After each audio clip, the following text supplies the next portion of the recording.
வணக்கம். சினி மினிமினி எத்தனையோ வருடங்களுக்கு முன்னாடி நடைபெற்ற ஒரு சுவாரஸ்யமான சம்பவத்தை நான் சொல்கிறேன். குங்குமக்கோடுன்னு சொல்லி ஒரு படம். அந்த படத்தினுடைய இயக்குனர் வி. அழகப்பன். அவர் யாருன்னா அப்படின்னா, அதுக்கு முன்னாடி சுரேஷ் ரேவதி நடித்த ஆகாய தாமரைகள் அப்படின்ற ஒரு படத்தை டைரக்ட் பண்ணவர்.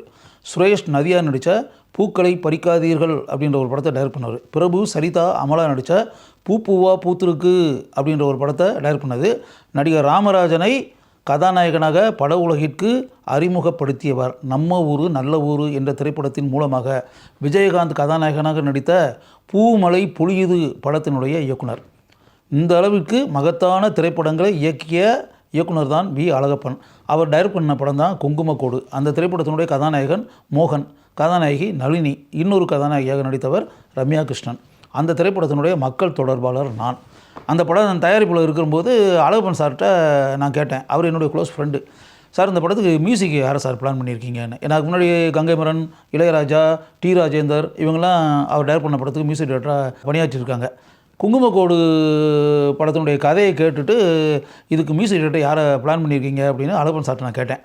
இன்னும் ஒன்றும் டிசைட் பண்ணல சார் அப்படின்னாரு. நான் சொன்னேன், ஒவ்வொரு படத்துக்கும் நீங்கள் வேறு மியூசிக் டைரக்டர் வச்சு பண்ணியிருக்கீங்களே, இந்த படத்துக்கு யாரை போடலான்ற மாதிரி நான் மனசுக்குள்ளே ஒரு விஷயத்தை நினைக்கிறேன், அவரை போட்டுக்கலாமா சார்னு கேட்டேன். யார் அப்படின்னு கேட்டார். நான் சொன்னேன், தேவேந்திரன் சொல்லிட்டு இப்போ சமீபத்தில் சினிஃபீல்டுக்கு வந்திருக்காரு, நல்லா பண்ணுறாரு, மண்ணுக்குள் வைரம் அப்படின்னு சொல்லி சிவாஜி சார் ஆக்ட் பண்ணி மதரன் பிக்சர்ஸ் கோவை தம்பி ப்ரொடியூஸ் பண்ண படம், மனோஜ்குமார் டைரக்ட் பண்ண படம். அந்த படத்துக்கு ஆக்சுவலாக ஒரு மியூசிக் நல்லா பண்ணியிருந்தார். பாரதி ராஜா படம் வேதம் புதியது, அந்த படத்துக்கு ரொம்ப அருமையாக பண்ணியிருக்காரு தேவேந்திரன், அவரை நம்ம மியூசிக் டைரக்டராக போடலாம் சார் அப்படின்ற மாதிரி மனசுக்குள்ளே நான் நினச்சதை சொன்னேன். அழகப்பன் சாருக்கு அது ஓகேன்ற மாதிரி பட்டுச்சு. அந்த தேவேந்திரனை வந்து அப்படி பார்த்தீங்கன்னா நீங்கள் கொஞ்சம் கான்டாக்ட் பண்ண சொல்லுங்கள் சார் அப்படின்னாரு. இன்றைக்கி இருக்கும்போது செல்ஃபோன் இந்த மாதிரி விஷயங்கள்லாம் இப்போ கிடையாது இல்லையா. இவர்கிட்ட பேசிக்கிட்டு இருந்தால் ஒரு 2 நாள் கழித்து ஒரு இடத்துல எதேச்சியாக அந்த இசையமைப்பாளர் தேவேந்திரனை நான் மீட் பண்ணி அவர்கிட்ட பேசிக்கிட்டு இருக்கும்போது நான் சொன்னேன், இந்த வேதம் புதியது படத்தில் நீங்கள் பண்ண சாங்ஸ் எல்லாமே ரொம்ப நல்லா இருக்குது, அருமையாக இருக்குது.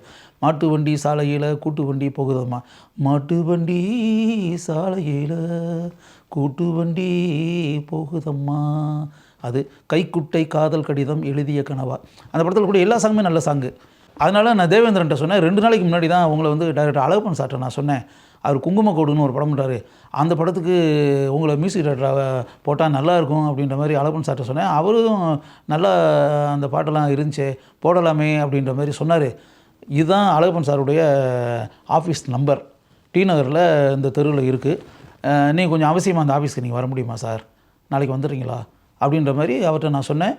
அந்த அட்ரஸ் அவர் வாங்கி வச்சுக்கிட்டாரு. நாளைக்கு நான் வந்துடுறேன்ட்டார். அவர் திருவொற்றியூர்லேயும் எங்கேயோ அப்போ வந்து பள்ளிக்கூடம் ஏதோ வச்சு அங்கே இருக்கக்கூடிய மாணவர்களுக்கு ஏதோ இசை கற்றுக் கொடுப்பது அப்படின்ற மாதிரி ஏதோ ஒரு வேலையில் அப்போ இருந்தார்.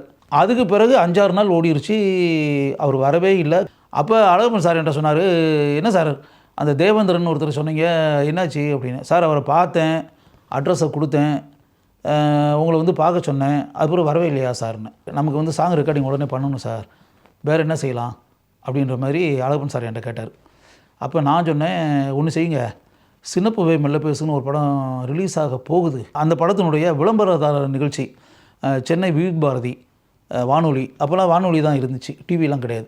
அதில் வந்து வருது விளம்பரதாரர் நிகழ்ச்சி, இரவு நேரத்தில் டெய்லி போடுறாங்க. அதில் எஸ்.ஏ. ராஜ்குமார்னு சொல்லிட்டு ஒரு புதிய மியூசிக் டைரக்டர் வந்து அறிமுகமாக இருக்கார். அவருடைய சாங்ஸை வந்து நான் கேட்டேன். அவரே தான் பாட்டும் எழுதியிருக்காரு. பாட்டு எல்லாமே நல்லா இருக்குது, நீங்கள் ஒரு தடவை அந்த பாட்டுகள்லாம் கேளுங்க, அப்படி ஓகேன்ற மாதிரி இருந்துச்சுன்னா அந்த எஸ்.ஏ. ராஜ்குமாரை நம்ம வேணால் போடலாம் அப்படின்ற மாதிரி அழகப்பன் சார்ட்ட நான் சொன்னேன். அன்றைக்கி நைட்டே போய் அவர் வீட்டில் வந்து வானொலியை வச்சு விவித் பாரதி அந்த நிகழ்ச்சியில் வரக்கூடிய அந்த சின்னப்பூவை மெல்ல பேசு படத்தினுடைய விளம்பரதார நிகழ்ச்சி அதை கேட்டிருக்காரு, அந்த பாடல்களை கேட்டிருக்காரு. அந்த பாடல்களுக்கு இசையமைத்த எஸ்.ஏ. ராஜ்குமாருடைய இசை எந்த அளவுக்கு அருமையாக இருக்கிறது அப்படின்றதையும் அவர் கேட்டார். மறுநாள் வந்தார், என்கிட்ட சொன்னார், சார் இது மாதிரி அந்த எஸ்.ஏ. ராஜ்குமார் பாட்டுகளை கேட்டேன், நல்லா இருக்குது சார், அருமையாக பண்ணியிருக்காப்புல, அந்த எஸ்.ஏ. ராஜ்குமார் எங்கே இருக்காப்புலன்னு சொல்லி பாருங்கள், பார்த்துட்டு உடனே கான்டாக்ட் பண்ணுங்கள் சார், அந்த ராஜ்குமாரையே கூட நம்ம படத்துக்கு மியூசிக் டைரக்டராக போட்டுடலாம் அப்படின்ற மாதிரி சொன்னார். நான் உடனே எஸ்.ஏ. ராஜ்குமாருடைய வீட்டு அட்ரஸை வாங்கிக்கிட்டு திருவல்லிக்கேணிக்கு நான் போனேன்.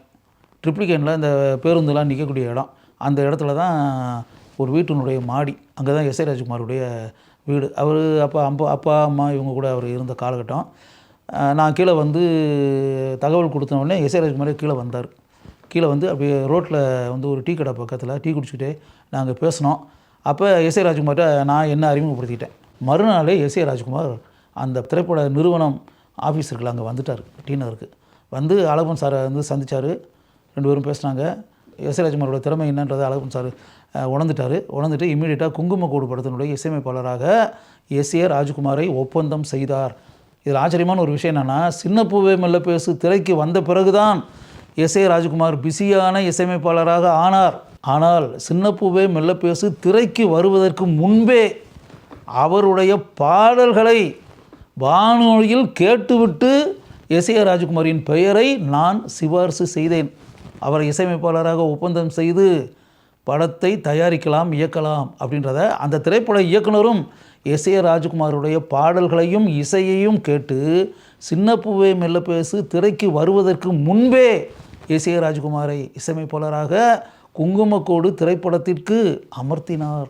அப்படின்றது எவ்வளோ ஒரு விஷயம். அந்த திரைப்படத்தில் கூடிய அனைத்து பாடல்களையுமே எஸ்ஏ ராஜ்குமார் தான் எழுதினார். அருமையாக இசையமைச்சிருந்தார்.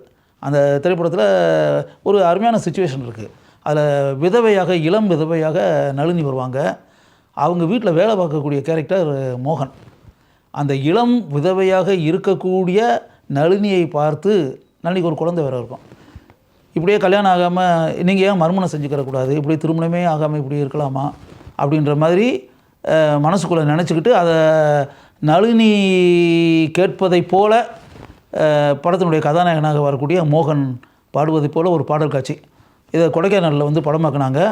அந்த பாடல் காட்சி படமாக்கப்பட்ட போது அந்த படத்தினுடைய மக்கள் தொடர்பாளர் அப்படின்ற முறையில் நான் அங்கு இருந்தேன். தாலாட்டும் நிலவுக்கு காவலாய் வானம் இருக்குது, தள்ளாடும் மலருக்கு காவலாய் தென்றல் இருக்குது, பெண்ணே உனக்கு காவலாய் என்ன இருக்குது, பெண்ணே உனக்கு காவலாய் என்ன இருக்குது, தாலாட்டும் நிலவுக்கு காவலாய் வானம் இருக்குது அப்படின்னு சொல்லி எஸ்பி பாலசுப்ரமணியம் பாடுவதைப் போல அந்த பாடல் காட்சி அருமையாக படமாக்கப்பட்டது. எஸ்ஏ ராஜ்குமார் அந்த சூழ்நிலைக்கு பொருத்தமாக அருமையான வார்த்தைகளை கொண்டு அந்த பாடலை படைத்திருந்தார். காலங்கள் கடந்து ஓடிவிட்டன. இத்தனை ஆண்டுகளுக்கு பிறகு குங்குமக்கோடு என்ற திரைப்படம் உருவானதற்கு பின்னால் 2 இசையமைப்பாளர்களுடைய பெயரை நான் கூறினேன். இறுதியாக அந்த திரைப்படத்திற்கு எஸ்ஏ ராஜ்குமார் இசையமைப்பாளராக ஒப்பந்தம் செய்யப்பட்டார். அவருடைய முதல் படமான சின்ன பூவே மெல்ல பேசு திரைப்படம் வருவதற்கு முன்பே. இந்த இடத்துல இன்னொரு தகவல், தேவேந்திரனுக்கு நான் அட்ரஸ் எழுதி கொடுத்தேன், அவர் வரல அப்படின்றதுல அதுக்கு பிறகு பல மாதங்களுக்கு பிறகு தேவேந்திரனை ஒரு இடத்துல சந்தித்தேன். என்ன சார் ஆச்சு, ஏன் வரலன்னு கேட்டேன் அவர்கிட்ட. அப்போ அவர் சொன்னார், சார் நீங்கள் வந்து அட்ரஸ் எழுதி கொடுத்தீங்களே அதை என் பாக்கெட்டில் வச்சுருந்தேன் சார், அந்த பாக்கெட்டில் வச்சுருந்ததை வந்து சரியாக கவனிக்காமல் அந்த சட்டையை வந்து நான் செலவை செஞ்சுட்டேன், தண்ணியில் நினச்சி துவைச்சிட்டேன் சார். துவைச்ச உடனே அந்த அட்ரஸ் அப்படியே காணாமல் போச்சு, அழிஞ்சிருச்சு எல்லாமே, அந்த இங்கு எல்லாமே தண்ணியில் போட்டு அழிஞ்சு போச்சு, அந்த அட்ரஸே தெரியாமல் போச்சு சார், அதனால் வர முடியாமல் போச்சு அப்படின்றத அப்படி சொன்னார். உண்மையாகவே அவர் சொன்னது வந்து அப்படியே ஒரு கள்ளம் கப்படம் இல்லாத ஒரு மனசுலேருந்து வரக்கூடிய வார்த்தைகள் அப்படின்ற மாதிரி எனக்கு பட்டதுனால அது அப்படியே மனசுக்குள்ளே இத்தனை வருஷத்துக்கு பிறகு நினச்சி பார்க்குறேன். இந்த அருமையான தகவல்களை நீங்கள் தெரிந்து கொள்ள வேண்டும் என்பதற்காகவே இங்கு நான் இவற்றை பதிவு செய்கிறேன்.